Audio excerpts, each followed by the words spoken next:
Okay, so good afternoon, everyone, and welcome to NEGEM Vision Workshop. We will wait 1 more minute so that people can join the meeting, and then we will start.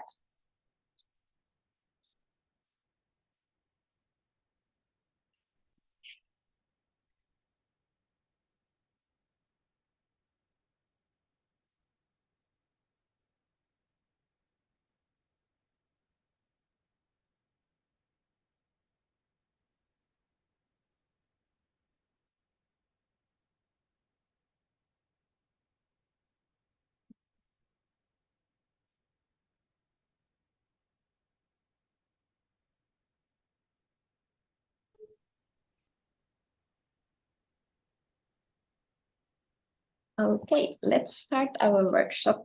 So good afternoon, everyone, and you're very welcome to this second NEGEM Vision Workshop. My name is Kati Koponen. I am the coordinator of NEGEM project, and I'm hosting this workshop together with my colleagues from VTT Technical Research Center today.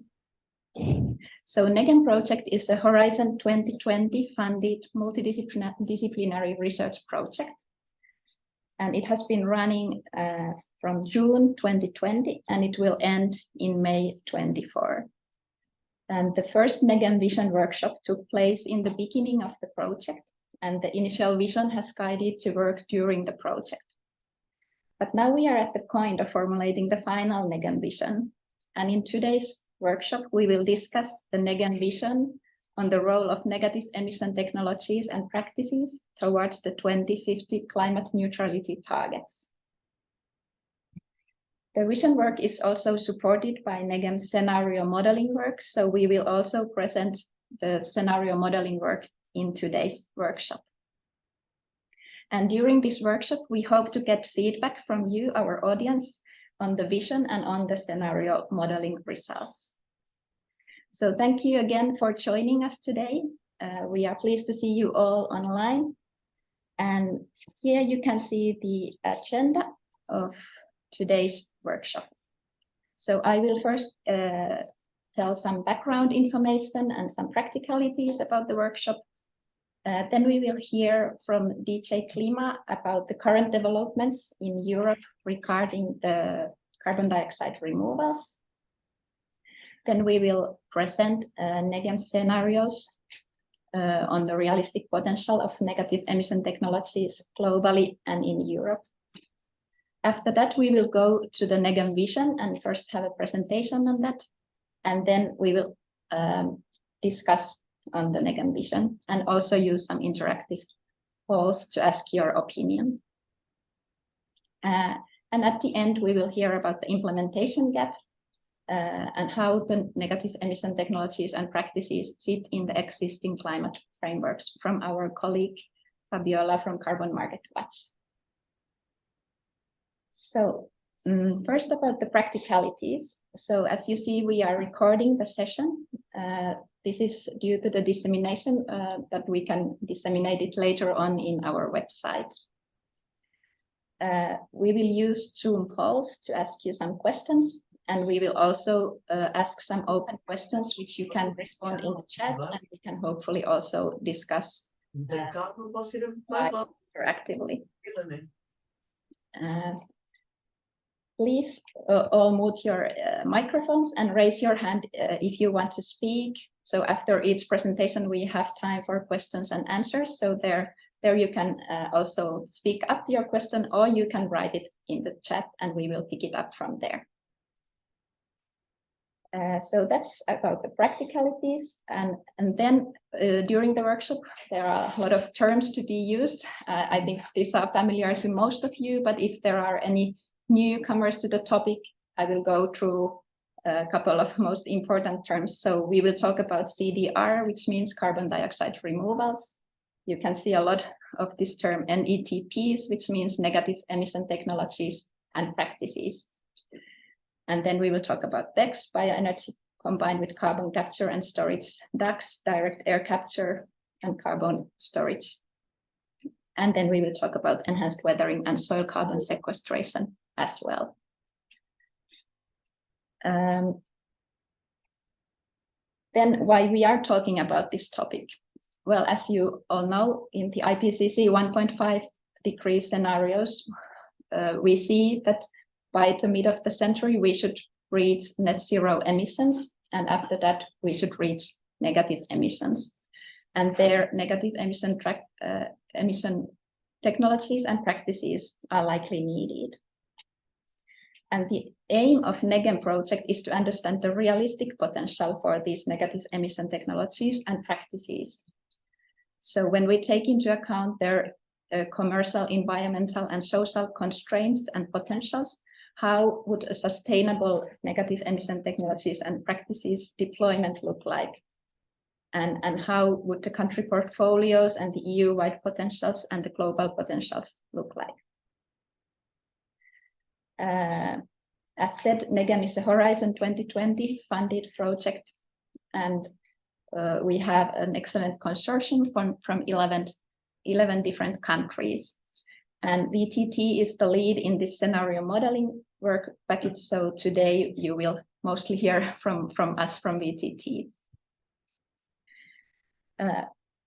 But now, let's move on to our first presentation by Christian Holzleitner from DJ Klima. So Christian is working there as a responsible head of unit at the Commission for the LULUCF regulation and the certification framework for carbon removals. And he will update us on the current developments in Europe regarding CDR. So thank you, Christian, for joining, and the floor is yours. Yes, hi, Kati. Hi, all. Good afternoon. Thanks for having me. Will you show my slide, or I only have one slide? Huh? I only have one slide. Yes. Okay. Great. Then I can get started. I want to talk a bit about what's coming up. What are the next milestones in European policymaking related to carbon removals and to industrial carbon management? There'll be a lot happening over the next 1, 2 years, 3 years, because we need to get ready for our post 2030 policy architecture. And of course, removals will be the new kit on the industrial removals will be the new kit on the block, and we need to see how we integrate them into our climate policies. The first step that we will be taking is in early next year, first quarter of 24, we will come out with a communication on different scenarios how 2040 could look like from a climate perspective.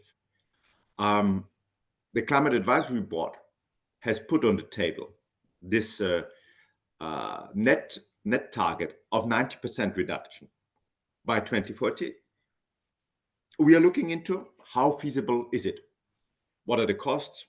What are the impacts under different scenarios? How could a net reduction of 90% be reached? Talking about 90%, it almost goes without saying, we will need a substantial amount of removals, and really a portfolio of removals, be it nature-based, in forestry, in soils, be it in the products, harvested wood products that we produce out of biomass, be it on the industrial side, talking about bioenergy with CCS, direct air capture with CCS as the main technologies.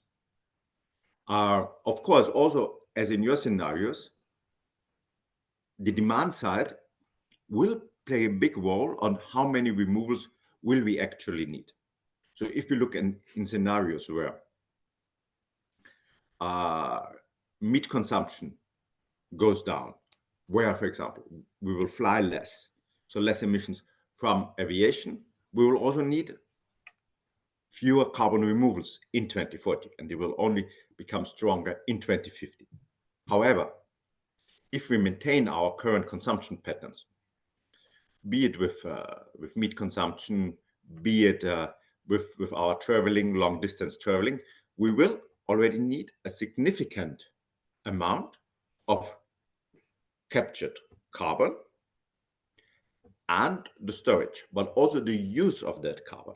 So we would already see quite a new carbon economy in 2040. And this is also why we want to come together with the 2040 communication, with a communication on industrial carbon management.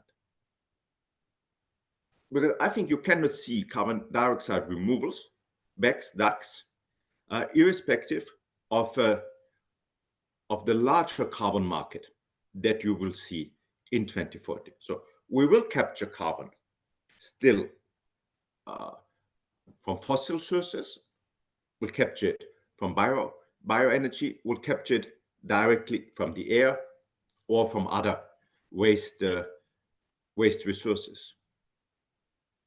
But we will use a lot of that carbon for e-fuels or for products in the chemical industry. But in particular, if we continue, like for example, our flight patterns, our long distance traveling, we'll need a lot of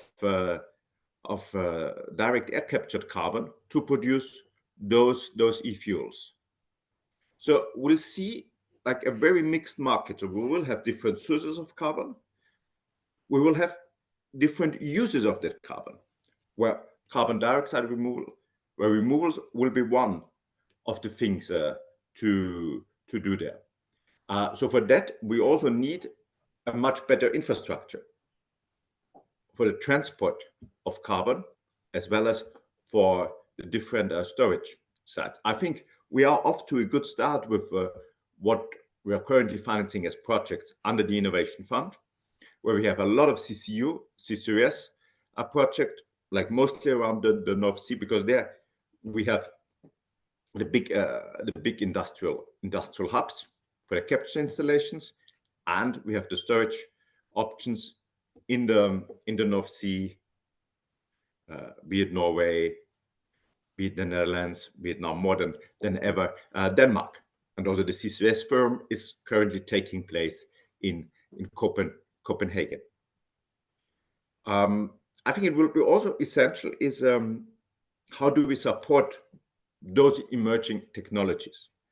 In particular, if we talk about bioenergy with CCS and direct air capture with CCS, I think we will need to develop quite a targeted support, because they are at very different levels of their development, of the technological readiness. Bioenergy with CCS, the costs are quite close to price, ETS price, maybe 100, 120 euros per ton of carbon. So there you can expect maybe quite a quick rollout with some support from the Innovation Fund. I think for direct air capture, of course, the costs are there at the moment much higher. We may talk about 500, 1,000 euros per ton of carbon. So we may look more into funding, like from the European Innovation Council, from Horizon, and so on. We need to get a much better understanding, like which type of research of support does direct air capture need, so that we develop, that we foster this industry in Europe, and then make it ready for a higher rollout, scale up in the 2030s, while BECCS may already be there much earlier.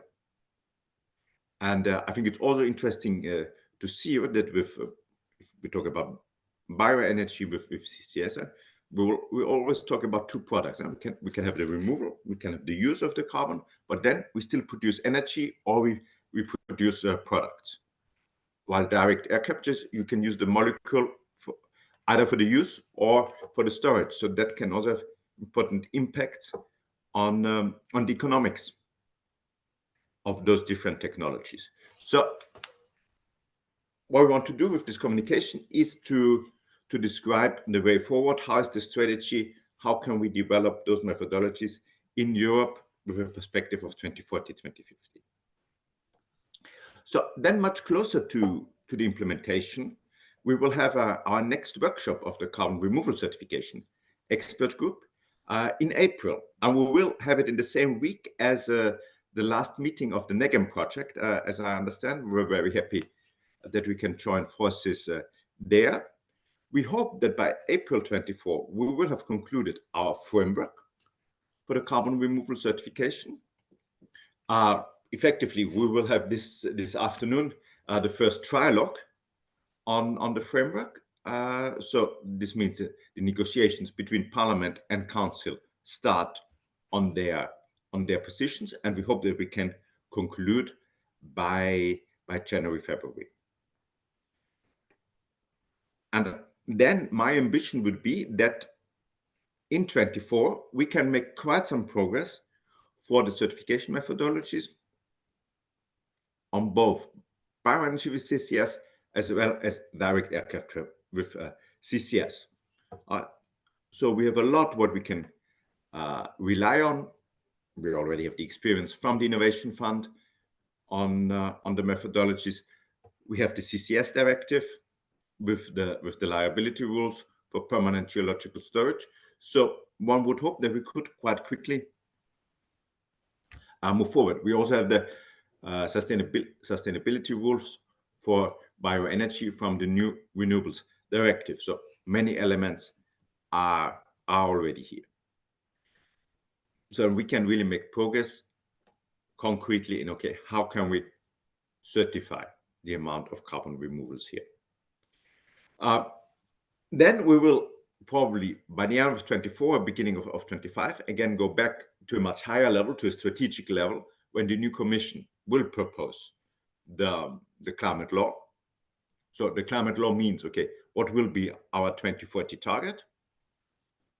Will there be a separate removal target? Will there be only a net reduction target? So this will give the overall orientation towards 2040, and it will clearly show the potential for removals in Europe, the potential market size.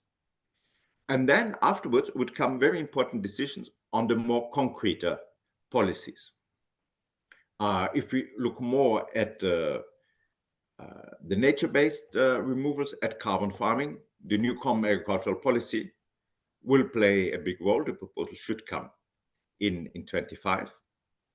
Also, what will be overall the role of the new EU budget? Will there be more funds for innovation?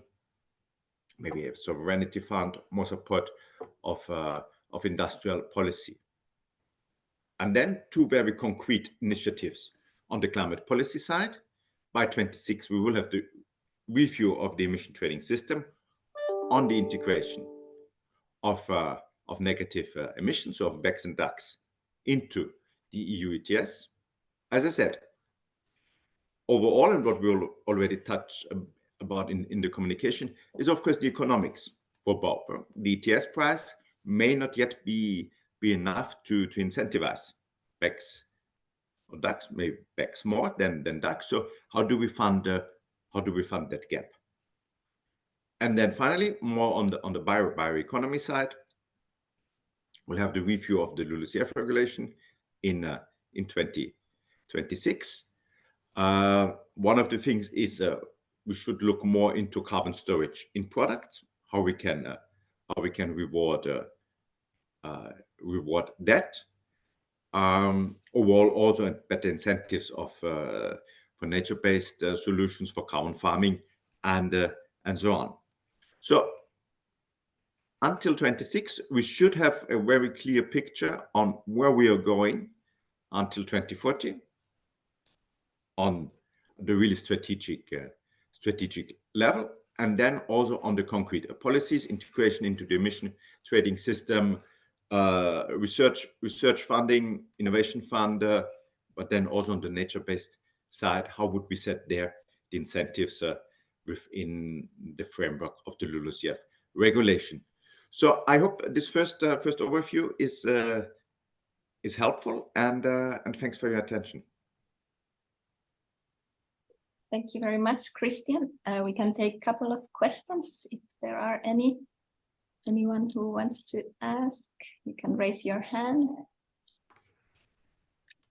or type your question to the chat.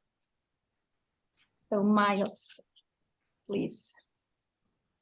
Well, I just want to say thank you very much for a very interesting presentation. I'm just, one of the things that we in NEGEM have been tracking with great interest is the Net Zero Industry Act and the introduction of producer obligations for the first time, the principle of producer obligations into that act. And I was just wondering, you mentioned several times the need for additional mechanisms to support negative emissions, DACs and possibly BECs above the ETS. And I wondered whether producer obligations was one of the, in the way that we successfully used, the EU successfully used renewable obligation certificates in the early days to support the development of renewable energy. Is that kind of obligation also under consideration?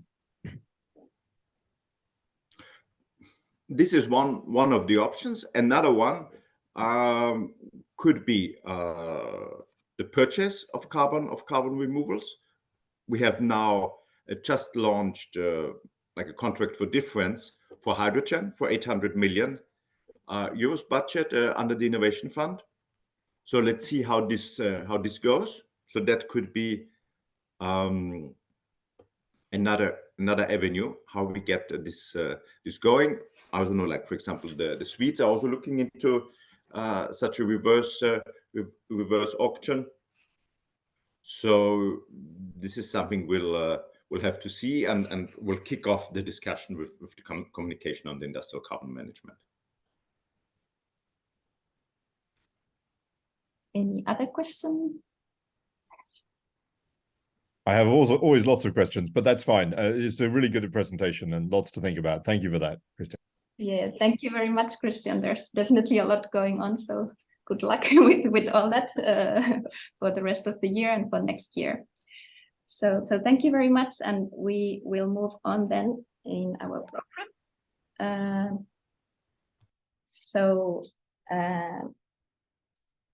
I will then continue with the introduction to the NEGEM storylines and the scenario modeling work that we have been doing at VTT. So the storylines are the stories behind the scenarios which we have developed together with NEGEM partners, and then based on those we have modeled 3 different scenarios. So I will shortly present you the aim of the NEGEM scenario work, then how we have used the results from earlier NEGEM research to formulate the storylines and the scenarios. And I will shortly describe the storylines, and then also tell you about the key assumptions on the negative emission technologies and practices in the different storylines. And then my colleague Antti Lehtilä, principal scientist from VTT, will present you the actual modeling work and the modeling results globally and for Europe. And this whole study can be found from the NEGEM website. It is there already public, so to get more details and to have more time to concentrate on the results, you can go there and look at the report. So I already showed you this figure on the aim of the NEGEM project in total, and the aim of the NEGEM scenario work can be illustrated here nicely, because the aim is to understand the sustainable deployment of negative emission technologies and practices when taking into account these different constraints from commercial, environmental, and social perspectives. And in the scenario modeling, we now try to use the results of the whole project to formulate the storylines and to get data for modeling the scenarios. So of course, there's a lot has been done during the project, so I will show you a couple of examples how these results have been used in formulating and inspiring the storylines and in the scenario work. So first, one big effort made in the NEGEM project is an LCA study, life cycle assessment study of a whole portfolio of negative emission technologies and practices by our colleagues from ETH Zurich. So I won't go to the details of the study. You can find more material from our website. But the main conclusion from this study was that none of the negative emission technologies and practices comes without trade-offs. And due to that, we need the full portfolio of these technologies to balance between these different impacts. So here you can see the results for over 20 different NETP cases, and they all have positive impact on global warming, but then they can have some negative impacts on other impact categories such as human health, ecosystems, or resources. And due to that, for the scenario modeling, we have also selected a full portfolio or a large portfolio of negative emission technologies and practices. We have included afforestation, reforestation, biochar, different types of BECCS and DACs, enhanced weathering, soil carbon sequestration, and also ocean liming in one of the scenarios. Then another big effort made by our colleagues from Potsdam Institute was to study with their land use model LPJML the potentials for BECCS and reforestation so that we wouldn't cause further pressure on planetary boundaries. So what they did is that they modeled the land use outside of the current agricultural land and studied the BECCS potential and the reforestation potential so that they included the different planetary boundaries for freshwater, nitrogen, deforestation, and biosphere integrity. And this way they could see how much land we have available for BECCS and reforestation. And the result was that there isn't very much land available for those, and the potentials remain quite limited if we don't want to put any more pressure on the other planetary boundaries than climate change.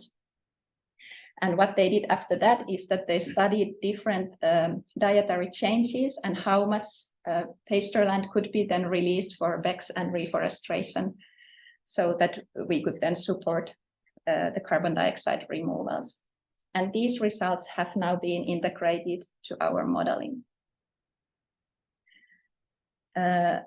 Another aspect studied in the project are the social aspects of negative emission technologies and practices. So our colleagues in University of Cambridge have studied the stakeholder attitudes, and they have also made some expert elicitations for understanding the experts' view on the price development, for example, of the different negative emission technologies and practices. And these results have also inspired our storylines. And the results from expert elicitation have been, for example, used to constrain the price development of some of these technologies in the scenarios.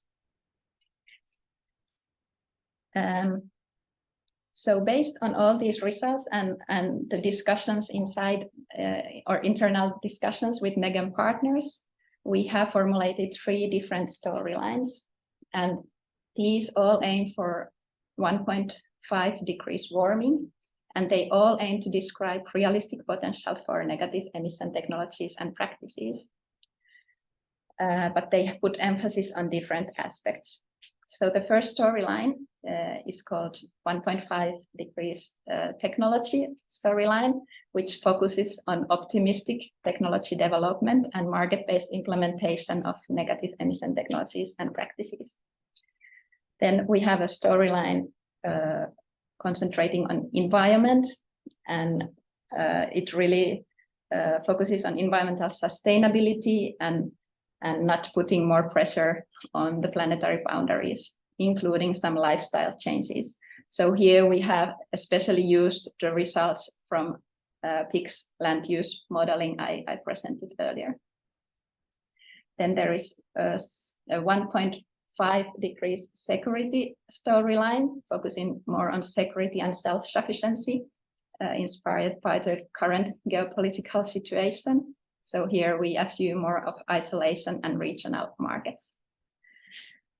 And then a reference pathway following the nationally determined contributions given to United Nations has been modeled as well.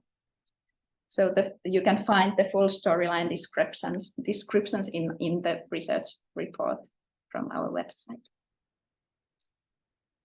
I will give you a couple of examples how the negative emission technologies and practices have been implemented in the modeling here. So, for example, regarding the assumptions on BECCS, in 1.5 technology scenario, we have moderate use of bioenergy crops. And in all scenarios, field and forest residues and biogenic point source CO2 emissions can be used for BECCS. In 1.5 environment scenario, the use of energy crops for BECCS is very strictly constrained to avoid any further pressure on planetary boundaries. There we assume dietary change, a global big significant dietary change, but the land released is only used for reforestation due to its co-benefits for nature restoration targets and for biosphere integrity. And for 1.5 security scenario, the BECCS is considered as a local option that can be done locally. And there we assume that the dietary changes release land for BECCS. And there are differences also in the assumptions for DAX. So in the two first scenarios, we have optimistic development, and in the security scenario, pessimistic price development due to lack of international cooperation. Then there are also in the environment and security scenarios, the CO2 storage potentials have been constrained due to lack of social acceptance or due to lack of international cooperation and security concerns. So these are examples on how the earlier research work has inspired the storylines. There are, of course, some limitations on the study. So these scenarios shouldn't be interpreted as forecasts of the future, but they can provide us some scale and understanding on the magnitude of solutions needed. And as we are talking about future technologies, there are, of course, uncertainties related to the technical parameters and prices, and these should be updated continuously. There is also some uncertainty related to the use of land use-based negative emission technologies and practices together. So how can we avoid double counting them? So here, for example, we don't use any residues for biochar because we use the residues for BECCS. So those potentials fit together. But then again, we have used some data for soil carbon sequestration potentials from literature, which probably assume that a certain level of residues is left to the soil to enable the carbon to sequester there. So we don't know how well that fits together with the assumptions on residue use for bioenergy. So there are these type of questions which will need further attention in future. But now I will let Antti continue on the presentation on the actual scenario results. Okay, thank you. I'm Antti Lehtilä from VTT, and I will present our scenario results from the global and European modeling. I'll start here by introducing the global model that we have been used for the NEGEM scenarios. This is the global VTT times model, which is a multi-regional, technology-rich, integrated assessment type of model, which uses partial equilibrium methodology for solving the model, which means that it is an optimization model basically. We have updated this model, which has been used quite long here at VTT. In this project, especially with respect to the net piece, CO2 storage potentials and biomass supply potentials, which are very important for BECCS specifically. And an important thing here is that the model covers all Kyoto greenhouse gases emissions, their sources, abatement options, and sinks. So, and the model includes also a climate module, so that we can set a temperature target to the maximum increase in the global temperature, and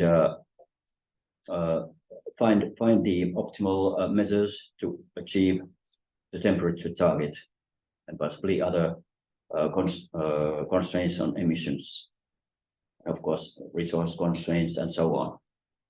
And this model also includes for example, deforestation emissions, but these are only specified as an exogenous projection. Next slide, please.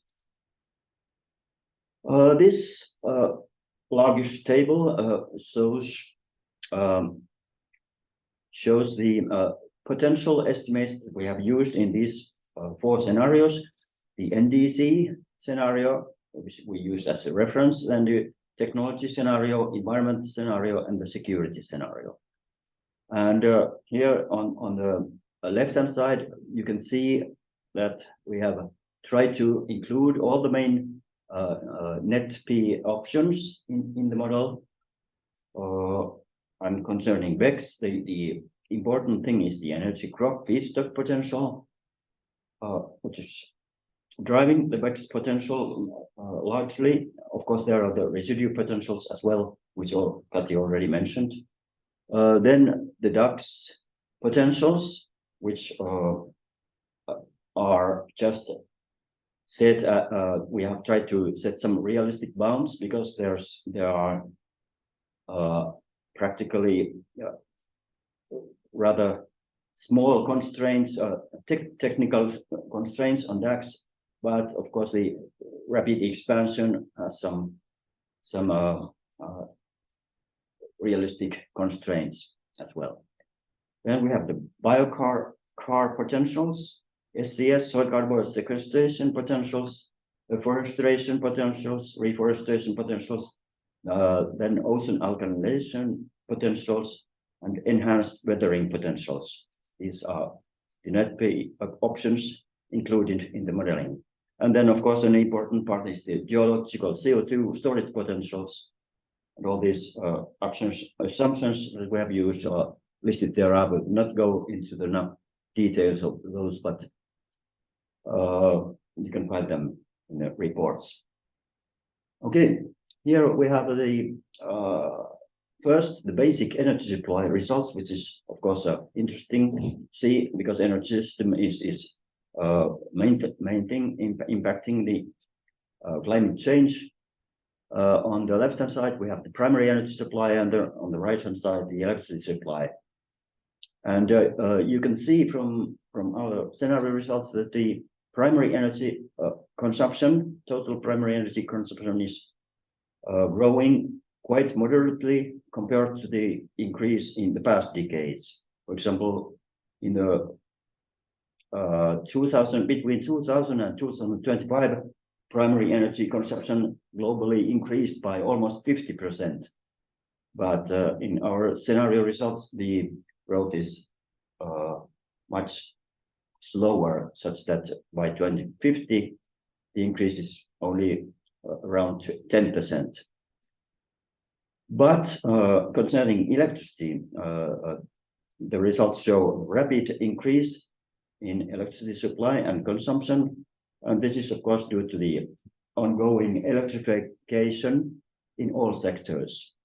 And you can see the dominating role of renewable energy in the electricity supply. Solar energy, solar power will become dominant in all scenarios by 2050 already. Next slide, please. Here, this figure shows the comparison in the greenhouse gas emission balance between the NDC scenario and the 1.5 technology scenario. This is here you can see the red line showing the total greenhouse gas net emissions, and the blue line shows the CO2 net emissions. And you can see that in the NDC scenario, the net zero for CO2 is achieved only by 2100. And this NDC scenario reaches the 2 degree temperature increase target. But if we go into the more strict 1.5 degree target, you can see that the need for negative emission technologies and practices increases quite a lot. The need is roughly doubled compared to the 2 degree scenario. And so there's a big difference between these two targets. On the top side, you can see the gross emissions, and on the bottom side, you can see the gross negative emissions.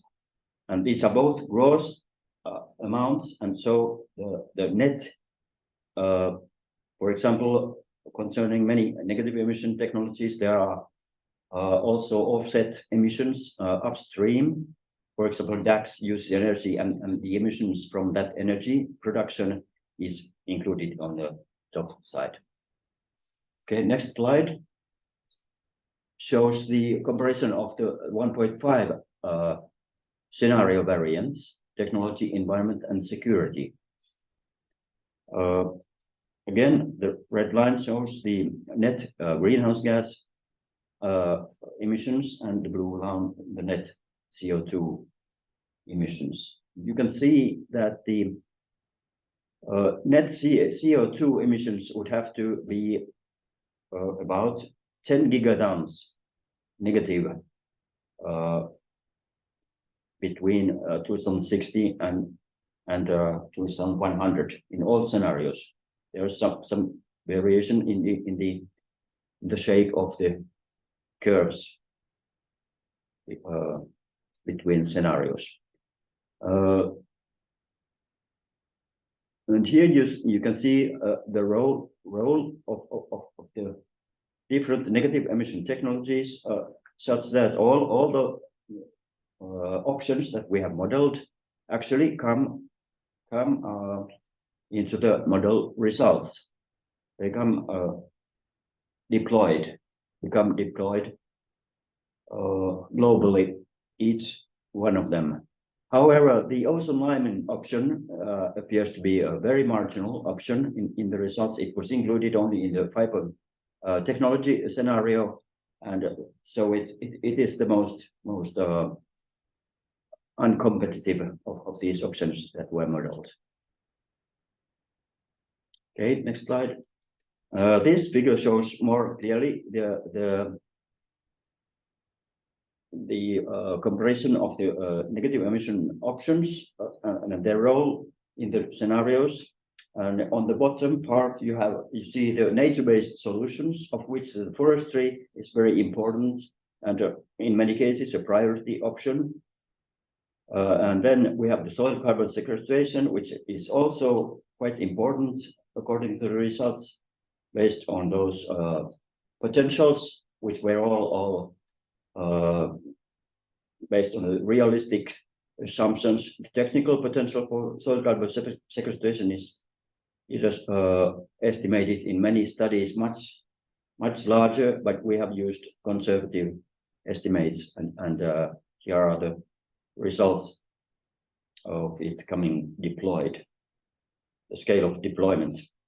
Then we have the biochar, which is also may be considered as a nature-based solution. And these three first options, nature-based solutions, account for about half of the negative emissions options by 2050.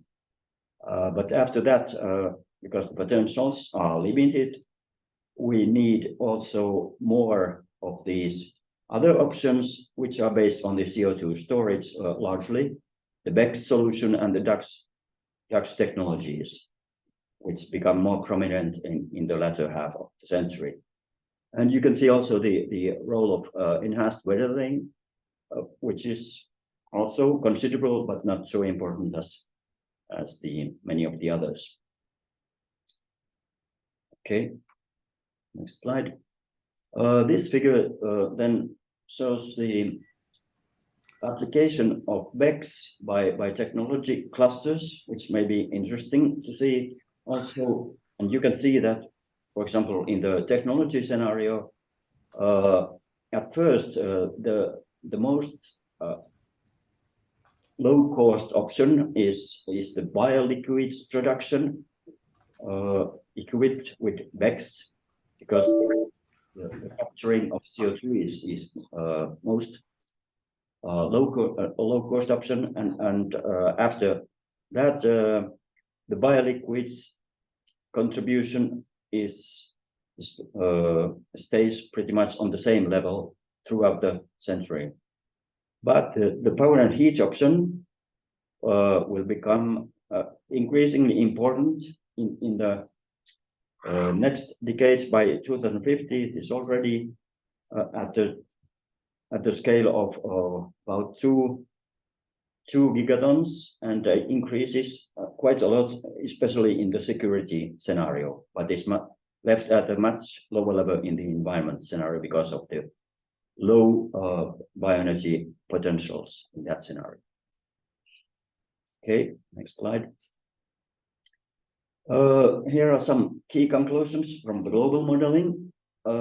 We can see that we would need net peace deployed in gigaton scale to reach the 1.5 degree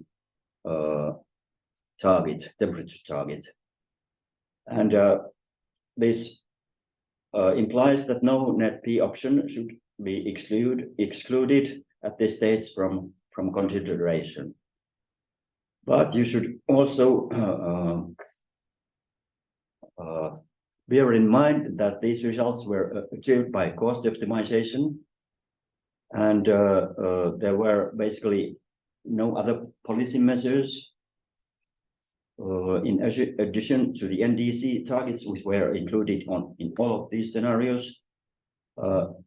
And we also applied the ETS price for Europe, but there were no other policy measures implemented or modeled in their scenarios. And so one can assume that in many cases, stricter policies and measures would be implemented and be needed to actually to achieve these targets, and these would to some extent reduce the need for net peace as well, because they would reduce the actual direct emissions. And we can conclude that if bioenergy crop potentials are strictly limited, then ducks would indeed be needed globally at a pretty large scale, despite of being a relatively high cost option at least today. But especially in the technology scenario, we assume that the costs are lowering in the future by technology development. We also see that because we have also modeled in these scenarios the minor consumption of selected metals in the energy system, and we see between these scenarios that ducks deployment of ducks in a large scale does not seem to cause added pressures on the demand of critical metals, which is a positive thing about possible large-scale ducks implementation. And we see that nature-based solutions provide around half of the global removal needed by 2050 and remain important in the latter half of the century, but their contribution is proportionally reduced to about 1/3 later on. And enhanced weathering also provides a significant contribution, but much smaller than some of the others. And further research is needed on enhanced weathering because it may have environmental implications on large scale, especially. Next slide. Then the European modeling, some quick results about this. We used a similar type of model, bottom-up model covering whole Europe on a country level, and the scenarios were based on 31 countries in Europe and EU 31. But only CO2 was considered in this European modeling.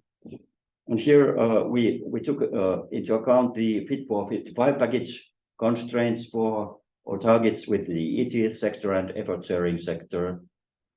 And also we applied the carbon tax projections by the European Commission in the modeling in the environment and security scenarios. But we didn't vary the macroeconomic drivers here, and so if this would be changed, like Christian already described, this might have some impact on the solutions. Next slide. Here you can see the basic CO2 balance results from these European scenarios, and you can see that very deep reductions in the emissions are needed, but reducing the direct emissions would become very costly without the use of negative emissions technologies. And a very wide selection of the net P options appear to become cost effective and thus should not be excluded from consideration. DAX would become very important in the technology and environment scenarios, but somewhat less important in the security scenario, where it was assumed to be more costly, and the security scenario is more focused on BECS application. Next slide, please. Here you see the overall contributions of net Ps, and we can see the DAX has very large contribution by 2016 especially. But in 2050 we can see that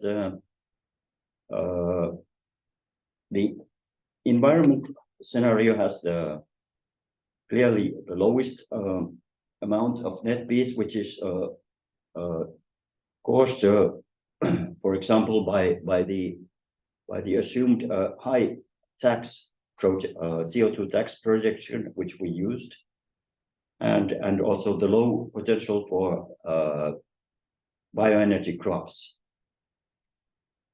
But in overall, by 2050, the results indicate that we may need even over 1 gigaton of net Ps deployed, and of these, those needing geological storage would be 0.6 to 0.7 gigatons per year. Okay, next slide. We also did make a country level results illustrations in the form of maps for each of these net Ps, and you can see these results in our reports. And here we see an example of DAX, how it is deployed in different countries. You can see that the countries with cheap renewable electricity and CO2 storage available are those that the DAX is mostly being deployed. But it is shown also that it is quite widely in different countries to a lower extent. Next slide, please. Finally, some key conclusions for the European scenarios. We can see that the pan-European Times provides more detailed results for individual countries, and these are also more reliable for results for Europe than the global model results. And there are also some differences between the marginal cost of CO2 reductions between the global model and the European model, such that in the European model the costs appear somewhat higher, which is partly caused by the fact that in the global model that we can optimize the deployment of different options across the global countries, regions. Whereas in Europe, we have the European target, which has to be met there. The higher marginal cost also imply that the DAX technology becomes competitive in relatively larger scale than globally. And it appears in the results already by 2040. This is partly because we have dynamic constraints on the scale of deployments, such that it can't suddenly appear in 2050. The role of BECCS can also be important, especially the first decades before 2050, but its importance would stagnate thereafter. Then it's interesting also to note that the role of CCU, which was also mentioned by Christian, the carbon markets in utilization of CO2 would appear to remain quite small compared to the overall net negative emission technologies, as long as storage is available. Of course, if we assume that the storage is not available, then we have seen in other case studies that then the CCU would become much more important. Thank you. Thank you very much, Antti. And we have some questions in the chat, so we can take a couple of questions from there. And then if anyone has another question, you can also raise your hand. So first of all, there are a couple of questions related to the bioenergy crops assumed for the modeling. So there is a question of what type of bioenergy crops, only miscanthus or also other bioenergy crops are used in the modeling, and also if you consider the sustainable harvesting rate for these residues. Can you respond on that, Antti? We consider various types of woody and grassy crops, including willow, miscanthus, and some other types of grassy crops. And so there are several different types. And the second part of sustainable harvesting.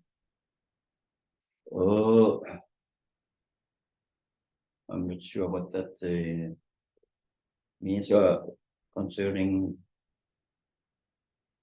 Yeah, how much of the residue is left to the land and taken, but I think we took the results from the database of JRC or for the residues.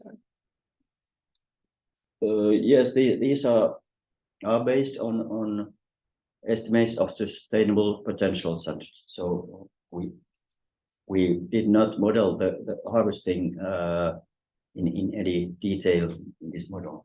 Yeah. So it's based the rates of annual production are based on other external studies. Yeah, and then there was one question on the relation between the greenhouse gas reductions and the deployment of negative emission technologies and practices. As the CO2 reduction is only around maybe 75%. So is this the economic optimum for so that we start to use NETPs at this point already? Yes, that is so according to these results, but as I mentioned, one will have to implement policies and measures to achieve the targets, and these could change the picture to some extent, such that net Ps would be less deployed in those cases. Yeah, and I also think that because we added a full portfolio of negative emission technologies and practices, also quite cheap options such as soil carbon sequestration, so then they are fully utilized by the model because they are cost optimal solutions. So then this is the end result then. And of course, we also have discussed an option to do the modeling without soil carbon sequestration and enhanced weathering, for example, to see how much that would impact the results. Let's see, there are a lot of questions. There was also one on that the demand for ducks peaks in 2070 and then falls down at the end of the century. So why is that? Do you anticipate there being less need for carbon removals after 2070? Yes, that is indeed the case, because the temperature change, global temperature change, is currently temperature is increasing, and we have to turn this trend into the decreasing trend. And after we get into that point, then the situation becomes easier to handle, and then we need less contribution from the net fees. Okay, thank you very much for the questions. We will need to move on now. Antti, maybe you can try to answer some of the questions still in the chat, because they are all written there. So now we would have the first poll for the audience. So I will launch it from here. So we ask you about the primary, what is in your opinion, the primary risk in applying technology-based negative emission technologies and practices? So please provide your answer, and we can see how do you think about this. And if you don't like the options we have given, you can also write your own answer to the chat. So I wait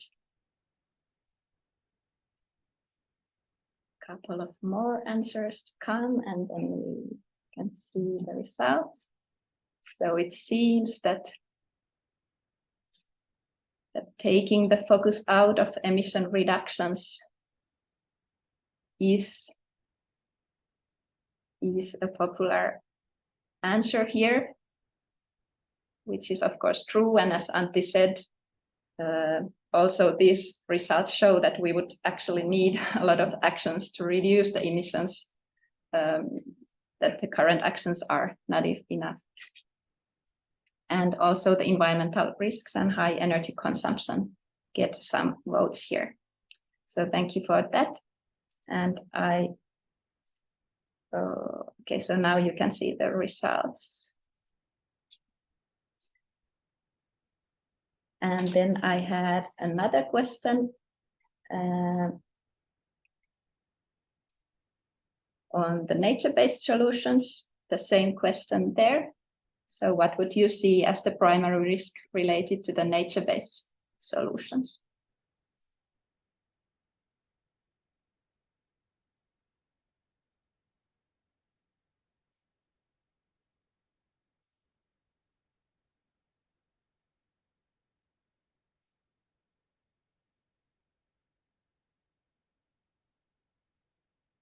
So here it seems that the uncertainty of the permanence of the CO2 storage is the most popular answer, as well as the challenges in the verification of the CO2 removal.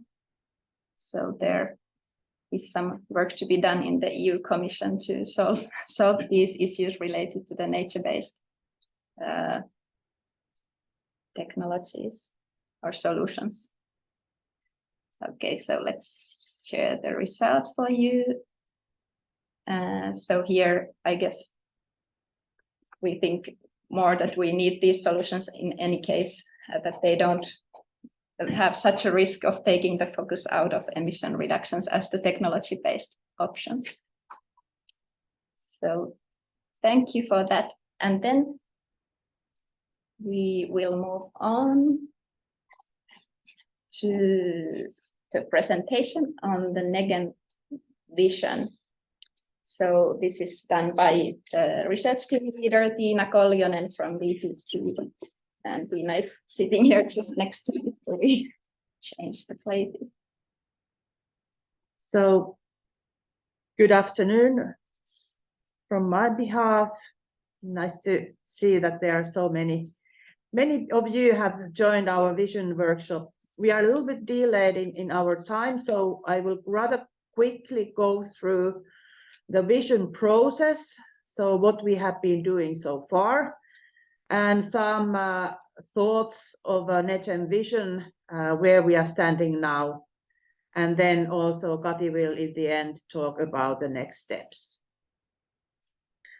So the aim of the NEGEM vision is, or we can call also the NEGEM vision work, has been to set the ground for the clear shared medium to long-term vision on NETPs. So like we have been listening to today, Kati's presentation and also Antti's presentation, we are looking at the sustainable NETP potentials and their role in contribution to the climate targets. And we are looking at first from the global perspective, but then on the other hand, we are also, of course, looking at the relevancy for European policy making. So even though we have this global context, of course, we are also looking at how the global context is also made the sense from the European policy making, and especially EU targets. So so far we have been formulated a short version, so we can call that the vision statement, and then we have also prepared some longer version of the vision. So it's more like a vision story from the NEGEM project. And then in the end, we will also formulate a final report for vision, which will summarize the key NEGEM findings in the vision process and the final vision. So this is about the process.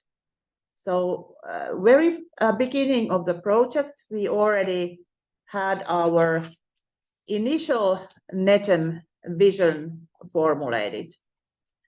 And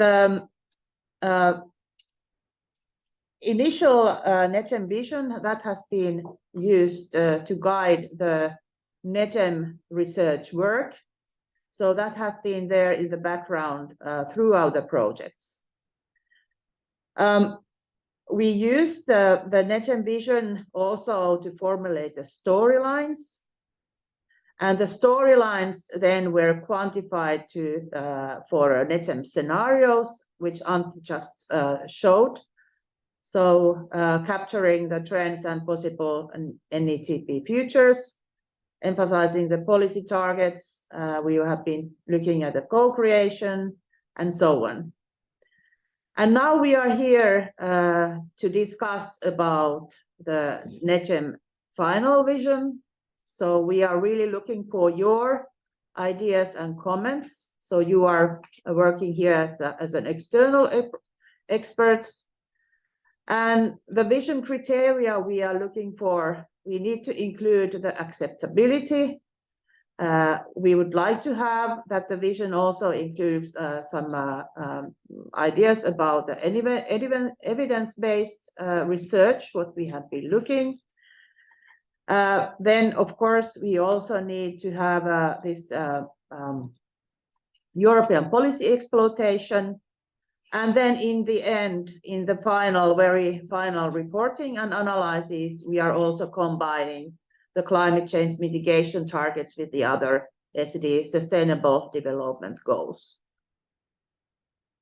So there we are on the right-hand side, you also see the NEGEM vision that we need these robust conclusions of the whole project, sustainable implementation of the NETPs, how the exploitable format is, and then we also, of course, looking for the shared statements for the NEGEM vision as a whole.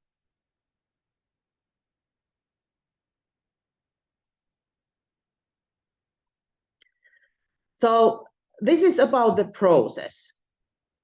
I'm not going through all the details, but in December 2020, we already started the vision work. So we had our first vision workshop.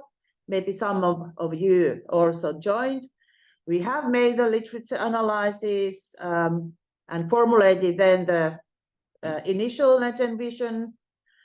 Now we are there with the updated vision. So we made a report for the updated vision.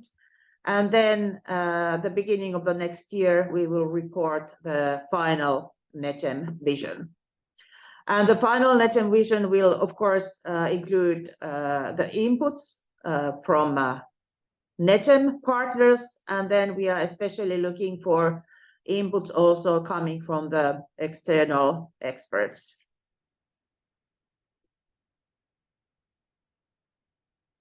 So this is about the initial NEGEM vision. So that was, like I mentioned, that was more about guiding the NEGEM work itself. So we stated that the NEGEM will consider techno-economics and commercial pathways, environmental impacts, social aspects, and risks in its analysis of realistic potential.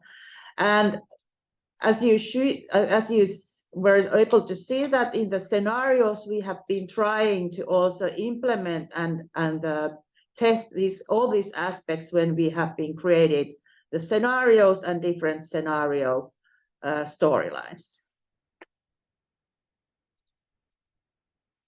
So now here it is the updated NEGEM vision.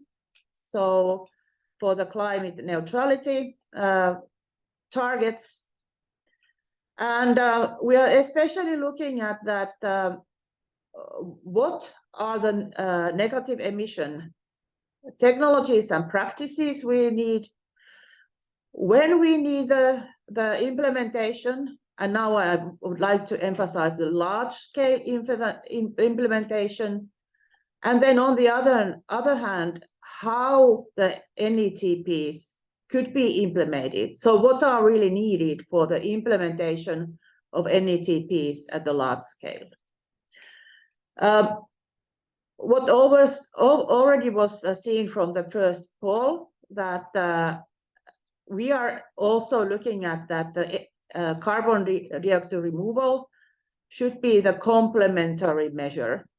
So this is not about having some kind of trade-off with greenhouse gas mitigation targets, but it should be acted as a complementary measure. And what Christian was also mentioned, and what also see it in our scenario results, the nature-based CDRs, they have a very important role. So they have the strategies between climate change mitigation and then international targets for nature restoration. So the nature-based CDRs, especially in the shorter term, are very, very important. But in addition to the nature-based solutions, we also need these technical solutions. So if we are really looking at pathways to reach the 1.5 mitigation targets, we definitely need the technical solutions. And then when we are talking about technical solutions, we need these kind of permanent CDRs. So we need to ensure the permanency also of the carbon dioxide storage as a whole. But then the other hand, the scenarios also showcase that we are not able to look only one technical solution or nature-based solution. We definitely need a portfolio of different CDR methods. So at this stage, we are not able to say no to any of the CDR methods, but we should include all the possible technical and nature-based solutions there in our portfolio. Especially what is now lacking, we already heard from the Christian, is the policy framework. So that is something that needs to be settled rather soon, so that the investments can be started. So we need a lot of collaboration, so both the international collaboration and the collaboration between stakeholders. We need the systems perspective, especially in the regulation side, and then in the end, we also need the social license to operate for CDR methods.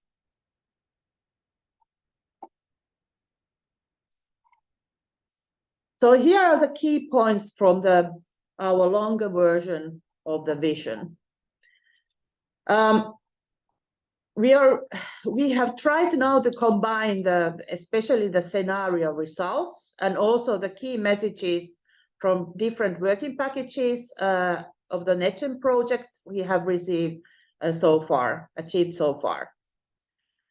So our message is that it would be potentially the lowest risk, as an example, to have the separate policy targets for greenhouse gas reduction, land use sector, so the LULUCF, and the technical CDRs. So this is one of the key points of our vision, and it would be also nice to hear your ideas and your perspectives on that. Then we need to look at the storage time and vulnerability for the release of CO2. So the storage of a permanent storage of the CO2 especially is very important. Then, of course, we need to look at the cost efficiency in CDR implementation. And there, again, I want to emphasize that we need a large portfolio of different CDR methods and technologies. And again, the international cooperation is very important. As an example, Finland doesn't have any CO2 storage sites, so we need to have an international collaboration to ensure that we are able to transport the CO2 to the potential storage sites. We need an equitable and fair allocation of CDR targets between countries. So fair transition, we need to like to emphasize on that as well.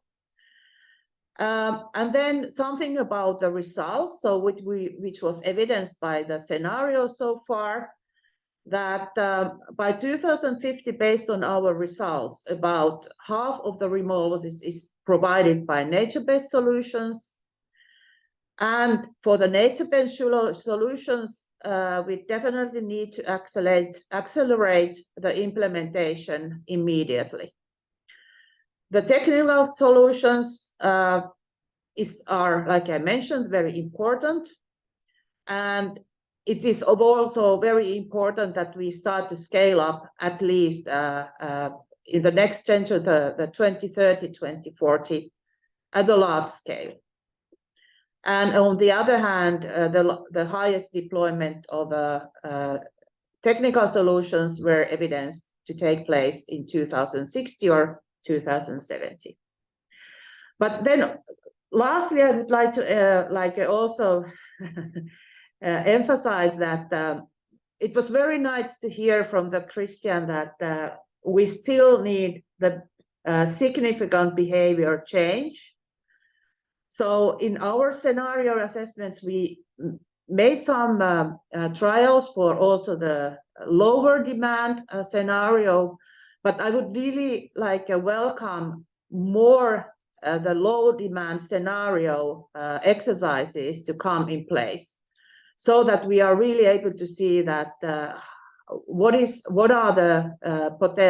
how much CDR and other technical solutions we definitely need very soon, so by the 2030 and by the 2040, or by the 2050 at the latest. So thank you very much, and then I will give floor back to Kati. Okay, thank you very much, Tiina. And now, if there are any direct comments on the vision, we could take a couple of those. I will see here there is something already in the chat, but if anyone wants to raise hand and speak up, that's very welcome as well. Let's see, in the chat there was one question.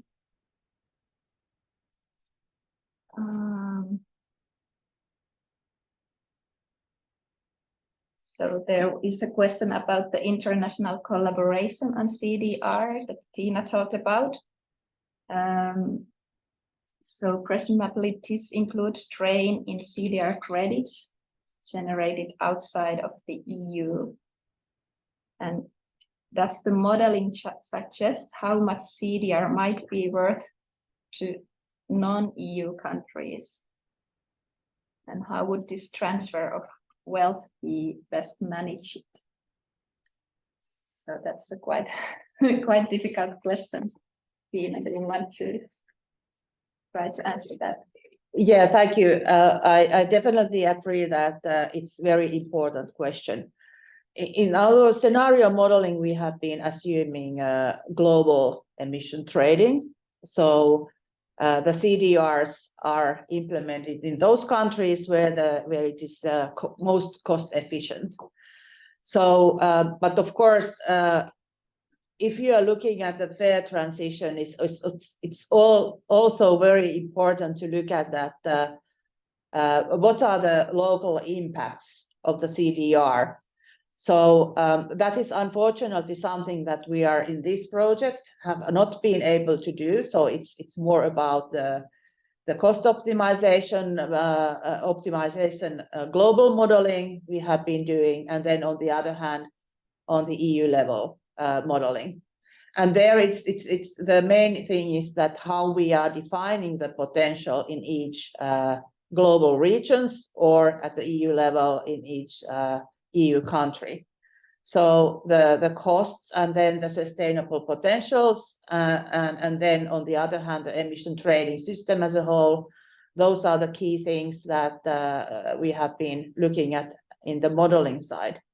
But of course, when we are looking at the very final key messages and final conclusions of the whole projects, we are trying to combine the scenarios and the main findings with the other sustainable development goals. And especially in the sustainable development goals, it's very important that we are also considering the other than climate goals. Antti already mentioned that we have been doing also modeling on critical raw materials. So I'm now talking about certain metals. And we are able to see that especially the demand of metals is increasing so heavily. And a lot of metals are mined in the global south countries. So this is one example that we really need to consider the large number of sustainable development goals when we are looking at the transition of carbon neutrality and to meet the Paris Agreement goals. So, but this is a very important question to be considered. Thank you. Thank you, Tiina. Well, we can then take our next poll on the vision. I will launch it from here. So the question is, what would you consider as the primary barrier for the breakthrough of negative emission technologies and practices as outlined in the NEGEM vision? So again, if you don't find an answer you like, you can write it, your proposition into the chat.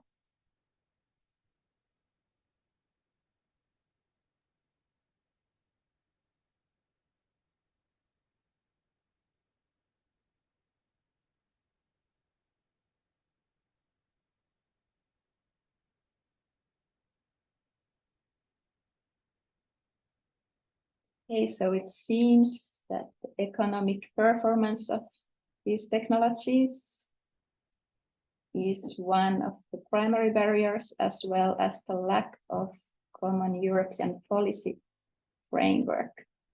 So here you can see the results and also the environmental impacts and uncertainties are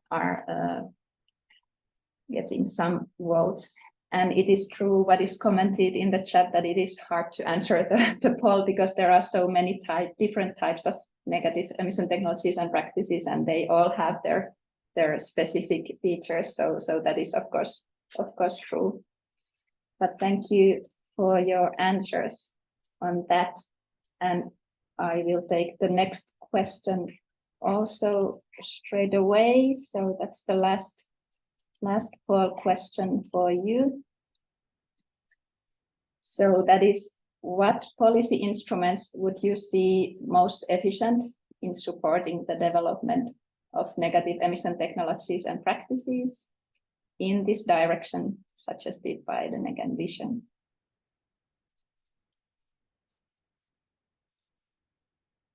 And again, you can add your proposal to the chat if you cannot find it among the options here.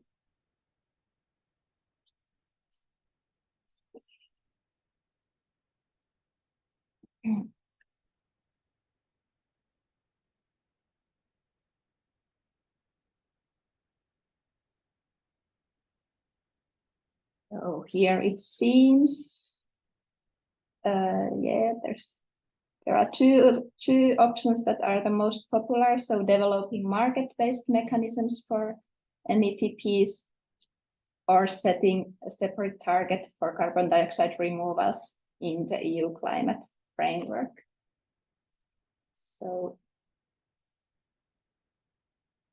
thank you very much for your responses. We will use these also when formulating the last version of the final vision.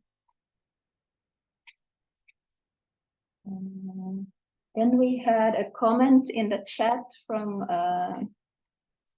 Harri Laurikka from Finland. Harri, would you like to comment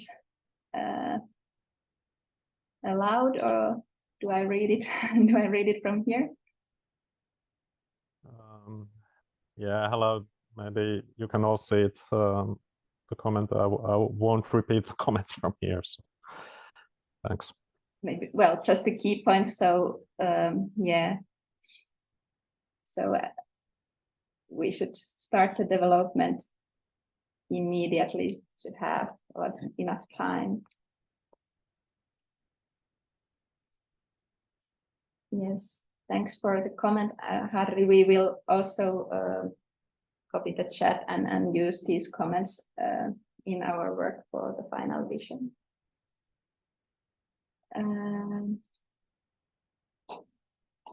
Then we have one open question also for you that we would like you to answer, and that is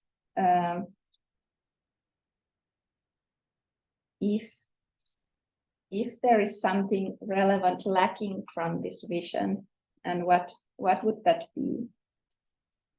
And there are already some comments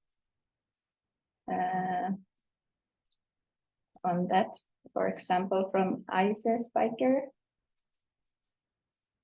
So he would rather focus on development of coherent policy instrument mixes for CDR and nature-based solution subcategories.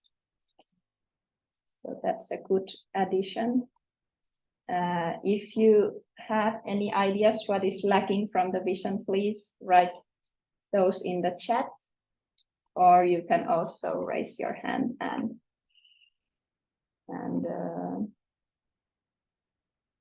tell them to us live.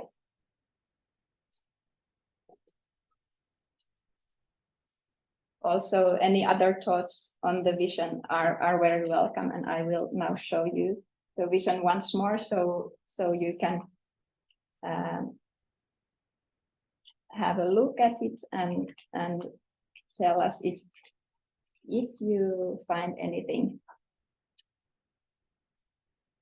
that you would see that would be needed there. And of course, you are welcome to send your comments also afterwards to us.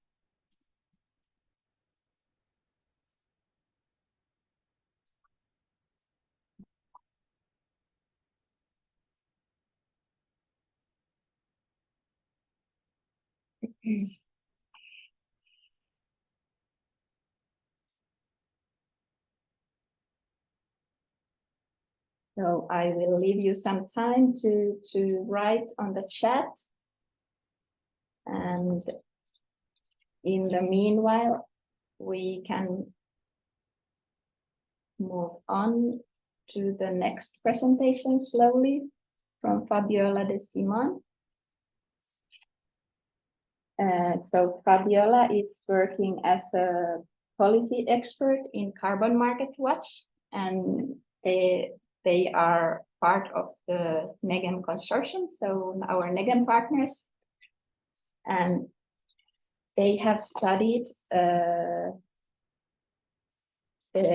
implementation gap on how the negative emission technologies and practices fit in the existing climate frameworks.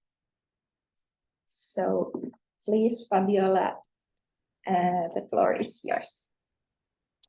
Thanks a lot, Kathy, and good afternoon, everybody. As just said, I'm Fabiola Di Simone, policy expert at Carbon Market Watch, and I will today talk about our latest report that we published in the context of the NEGEM project that was published in August, and it is on indeed how NETPs fit existing climate frameworks.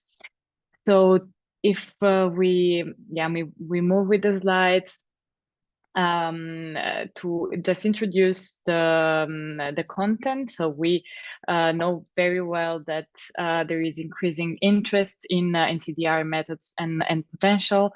The IPCC made it very clear that we will need some CDR to mitigate climate change, but at the same time, CDR comes with constraints also and risks. So it is very important to address the concept in a good way, and it's very important that our policy frameworks actually are well developed and adequate to govern CDR. Kathy, do you have any issue with the slides, or I can just go on? Okay, perfect. So our main aim was to, again, assess existing climate frameworks. How did we do that? In the next slide, you can see the assessment criteria that we used. We actually identified 4 assessment criteria. Here the numbering is wrong, sorry for that. But yeah, all of them are based on science, on scientific recommendations, or on NEGEM results. And I will go quickly through them. The first one is the most essential one. What we were also discussing earlier was that the main risk of the debate on carbon removals is that it distracts from emission reduction. So we thought that it was very important to check whether the policy frameworks assessed contained a clear vision of the CDR climate function as supplementing and not replacing emission reduction.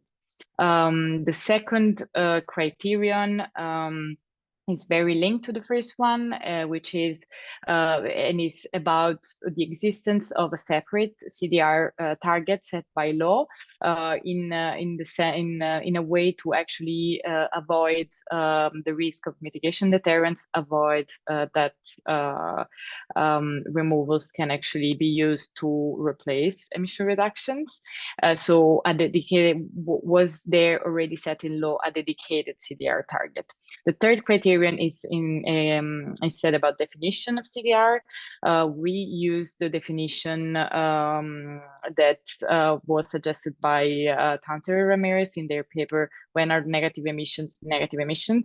Actually, Samantha Tanzer is also one of the was part of the NEGEM project, and they suggest they actually define carbon removals as methods that capture CO2 directly from the atmosphere and store it in a manner intended to be permanent. Here, permanence, as we already also discussed, is very important, and they define it as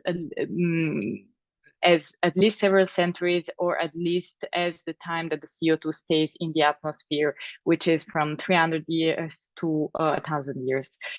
So we try to compare this definition that we think is very robust with the definition which were used in the policy frameworks that we assessed. And the fourth, last but not least, criterion is about accounting, MRV, and certification rules. We were checking whether in these policy frameworks, the policy frameworks actually contained those kind of rules to avoid the double counting, double claiming, to track the use of certificates, removal certificates, etc. So in the next slide, you can see the selected sample of the assessment, which is a qualitative assessment. We selected 20 case studies at the global, EU, and national level, national and subnational level. They were both based on first on maturity. We were trying to see whether there was already legislation in place and regulation rules which covered directly or indirectly a CDR. And also we use visibility as a criterion because we selected the most visible ones which could be used by other jurisdictions and other frameworks in a way that could be in a way copied by also other jurisdictions. I have to say that the limitation of these studies, though, that the focus is still on the global north, on very rich and English-speaking countries. We try to also reconsider the other countries, for example, from the global south, from we considered Kenya, for example, but also others like Singapore, Luxembourg, Canada, other countries, but we didn't find in those countries and jurisdictions any real legislation in place which were covering actually carbon removal. So we discarded them, but it would be very interesting to also look at other frameworks. So just to clarify, this was not meant to be a global overview of all the policy frameworks, but just we selected a number of case studies, 20 case studies. So next slide, please, Kati, which is on the assessment, on the summary of the assessment. So based on the criteria that we selected, the environmental criteria, integrity criteria, we found out that unfortunately all the policy frameworks that we analyzed were inadequate or required further developments to address a CDR in a way that is environmentally friendly and that actually leads to our climate goals. More specifically, we found that only France, Germany, Sweden, Switzerland, and UK actually acknowledge, recognize the climate role of CDR, which is as in addition to emissions reduction and not in replacement of, but they do that in non-legally binding strategies, not in their climate laws. Then there is actually no comprehensive separate and legally binding targets for CDR. Some targets are set for nature-based removals, for example, in the LULUCF, the EU LULUCF regulation, but also in the German climate law, and also in the UK budget. Some countries are now planning to set targets for technological CDR as well. This is the case of Germany, the case of the UK as well, and also some proposals in the US were suggested to put some targets, but these are just proposals for now, or by the time that we drafted actually the paper. We identified quite a key result of the report was a worrying trend about using CDR to actually offset emissions already or to comply with emissions reduction obligations. So especially the global mechanism, the global frameworks, the Clean Development Mechanism, Article 6, and CORSIA, which is the UN scheme for reduction and offsetting of international aviation emissions. They are all meant to use mainly land-based removals to offset emissions, and also many national jurisdictions already use now land-based sequestration and other type of removals to allow polluters to comply with their emission reduction obligations. For example, in national cap and trade systems, this is the case of Australia, for example, where the Australian carbon credit units, ACCUs, are used based also on land sequestration, are used for the safeguard mechanism, which is the national cap and trade. But the same happens in California, in France through the label Bas Carbone, but also New Zealand, Switzerland, and UK. So this is actually already happening. The fact that in some jurisdictions and some policy frameworks, removers are already used to replace emission reductions. Then in terms of definition, we also didn't find a very robust definition. Many of the policy frameworks included potentially very short-term and vulnerable carbon sequestration methods, so such as carbon in storage and carbon in soils. Only 2 countries actually were mentioning the concept of permanence, which is essential, which were Switzerland and UK.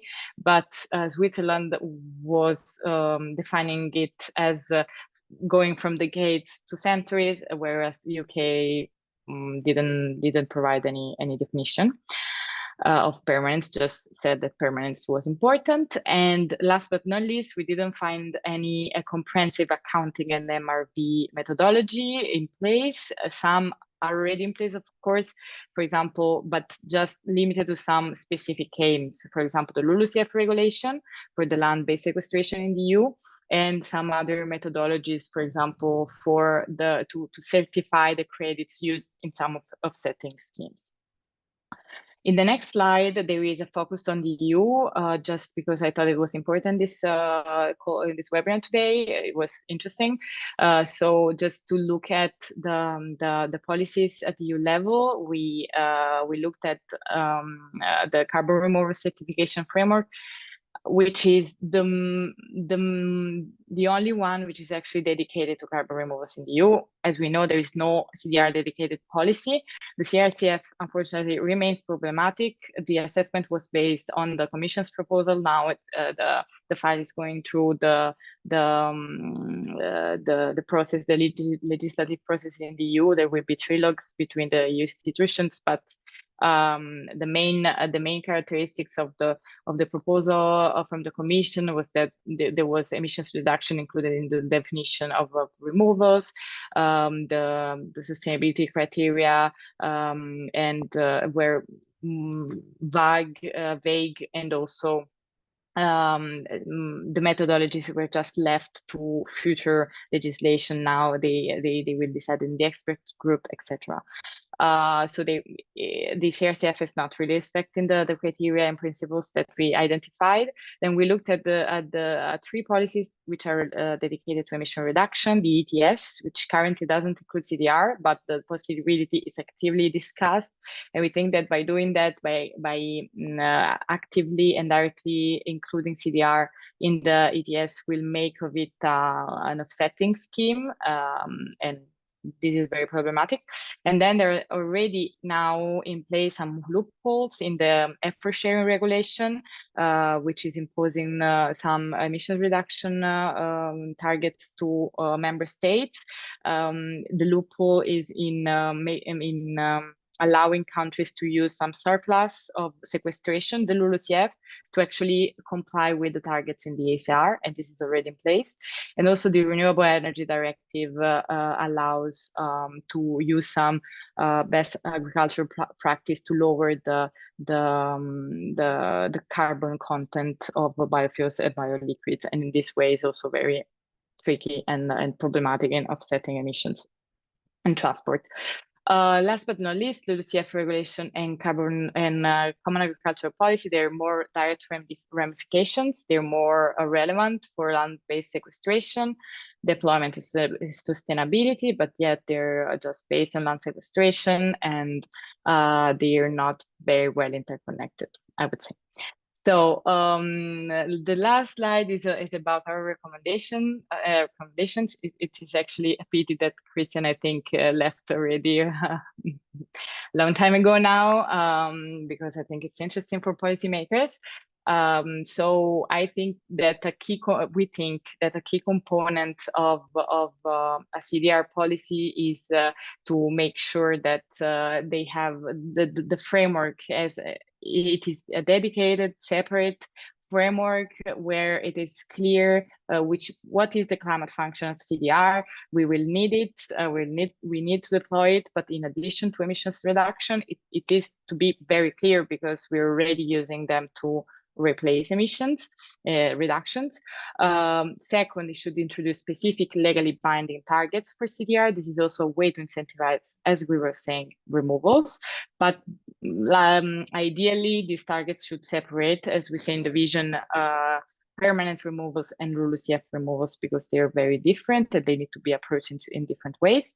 The framework should incorporate a robust definition of CDR, and finally, it should launch very robust accounting rules, MRV methodologies, sustainability criteria, and liability criteria in order to keep track of the activities and also make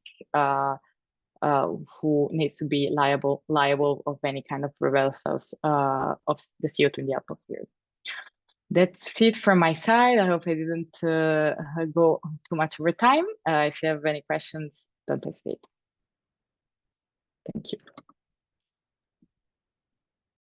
Thank you very much, Fabiola, for raising many important points there on the actual legislation and implementation of these technologies and practices. Are there any questions to Fabiola? Anyone?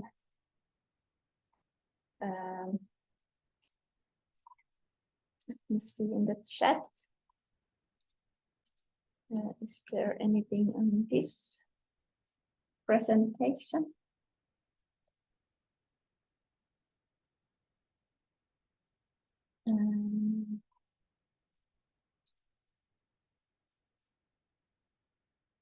I don't see any questions now for Fabiola. Is anyone raising hand?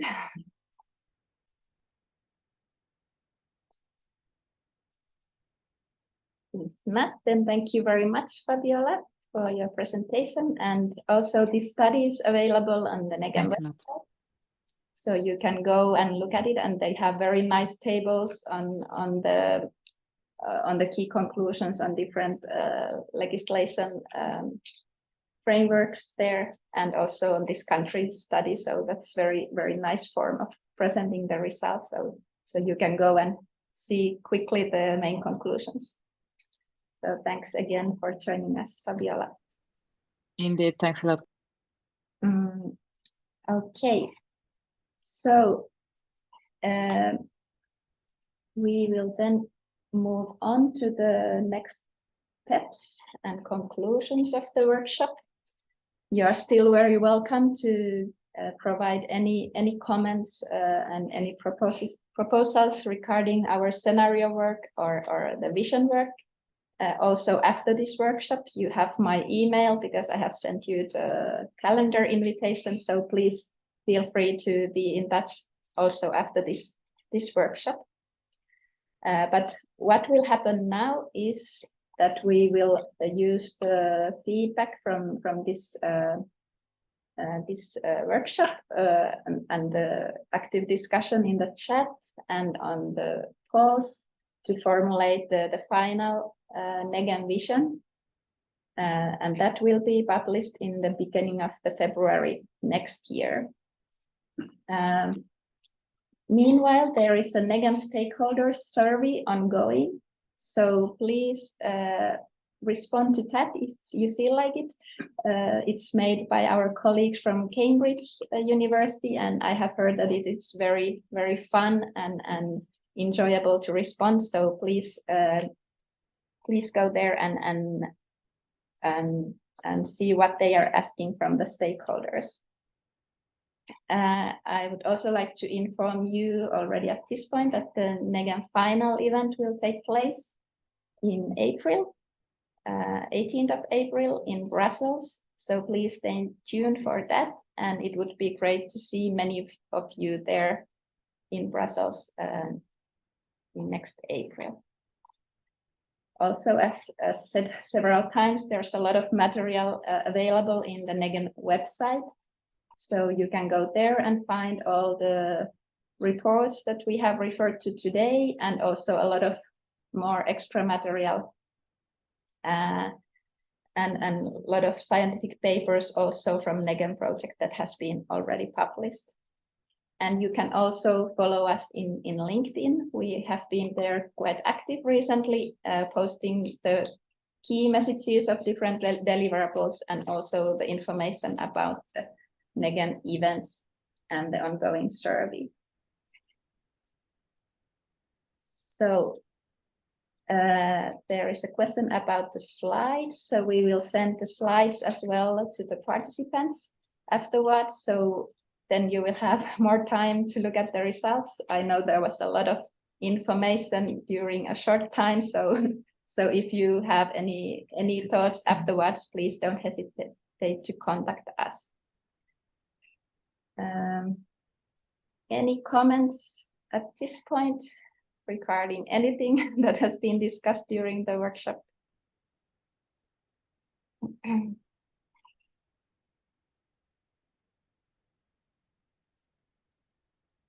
Yeah, and David is thanking already the stakeholders who have already participated in their survey.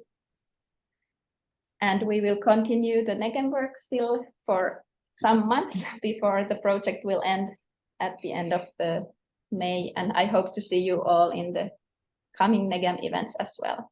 But thank you all very much for this, for spending the afternoon with us, and have an excellent evening, everyone. And thank you very much for joining us today.